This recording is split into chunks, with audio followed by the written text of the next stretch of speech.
সুমন সাহেব, আপনার একটি মেয়ে বাচ্চা জন্ম হয়েছিল, আলহামদুলিল্লাহ। কিন্তু বাচ্চাটাকে আমরা বাঁচাতে পারিনি। ও জন্মগ্রহণই করেছিল মৃত অবস্থায়।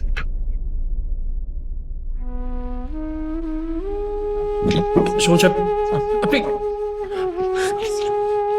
আপনি আপনি শক্ত হন। আপনি আপনি উঠুন। আপনাকে শক্ত হতে হবে সুমন সাহেব, প্লিজ।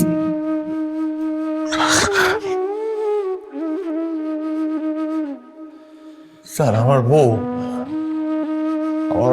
বাইচে আছে? উনি ঠিক আছেন। ওই কি জানে? বউ ওরা এখনো জ্ঞান ফিরেনি। জানে না, জানলে মরে যাবো স্যার, আপনাকে মরে যাবো স্যার।